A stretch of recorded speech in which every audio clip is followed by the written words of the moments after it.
How's it going, folks? My name is Sahil from the Lando Guild Network, and today we will be delving into the world of Kart Racing League.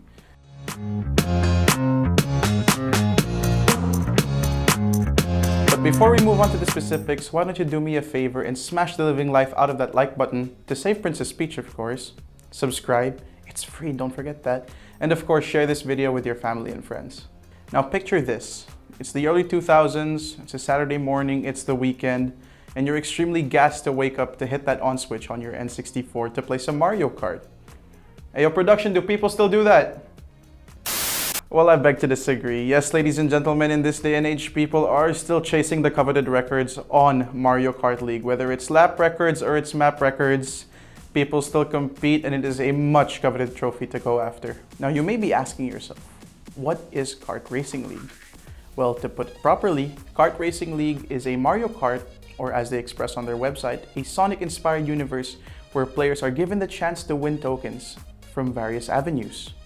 Now, the game derives elements from various arcade-style racing games and bases its economic model off of the most popular NFT game on the marketplace today, Axie Infinity. This is also it delivers you an intense and immersive experience when doing so. It's basically Mario Kart, but a much bigger stake is on the line. Now, in the world of esports, dignity is everything, and you don't want to lose that. With money on top of that, now we're talking some serious business. In essence, the game is play to earn. Now let's move on to the gameplay, because there lie the juicy details that you so hungrily desire. So far, KRL hasn't given much out on their website or their white paper. With the closed beta ending back on the November of 21st, we have very little to go on. Specifically, only 3 arenas, or tracks as you may call it, that they have leaked so far on white paper. So in a race, there are 8 players competing for the top 3 finishes. The higher you finish on the board, the more EOC is rewarded. EOC is referred to the essence of creation, which is basically the utility token of the game. But we'll discuss more of that later. Seems pretty straightforward, right? Now, compared to its brother over at Mushroom Kingdom, these racers can also acquire power-ups when driving on the road. These power-ups consist of Repair, which obviously repairs your car if it's taken damage, Guard, which gives you a temporary shield while driving on the road against other players, a Missile, so instead of hurling a turtle shell at Wario over there on the course, you'll be hurling a nuclear projectile at your opponents. And of course, we have the Turbo, which gives you a temporary boost over the course. Let's switch gears and talk about the tokenomics. Obviously, you wouldn't be racing for nothing, so obviously you would want to get some money out of it. In Kart Racing League, there are 2 tokens that a player can own. A Kart Racing League token, KRL for short, is basically the governance token of the project. And the EOC, as mentioned earlier, an essence of creation token, is basically the utility token of the game. So when we say utility token, when you race and you finish between first to third, this is the reward that you get. As mentioned earlier, the higher you finish on the podium, the more EOC is rewarded. Now, both of these tokens currently reside on the Polygon network.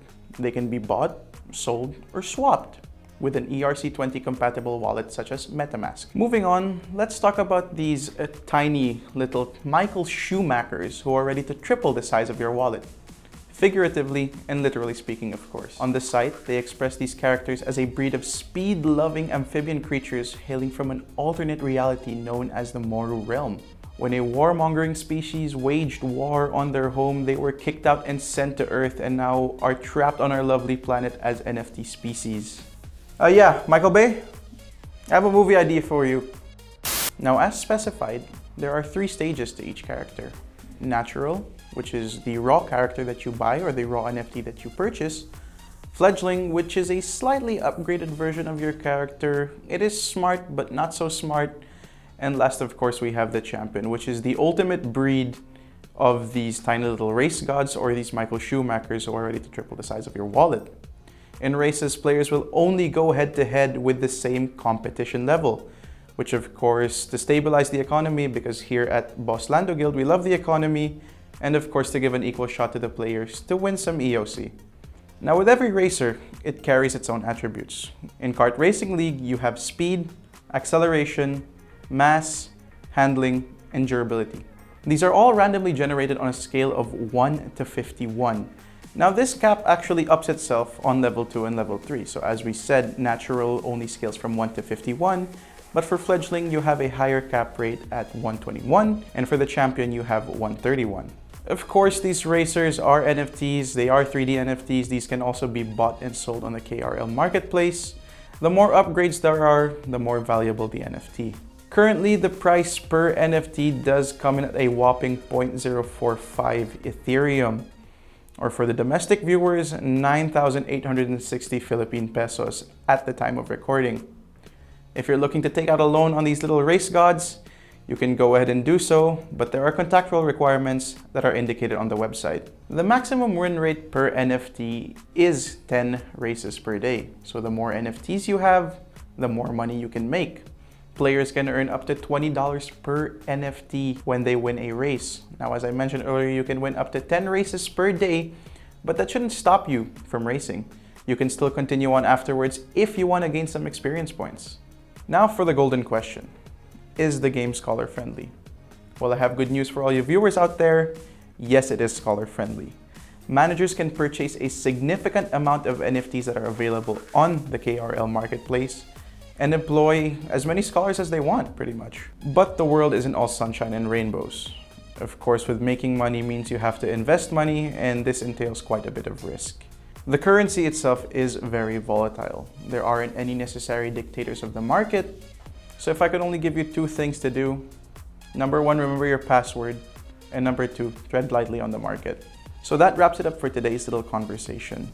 We're going to be doing this quite frequently, so should you have any inquiries or questions, please feel free to leave them in the comments below, and we will get back to you as soon as possible. Thanks for watching, and see you on the next one.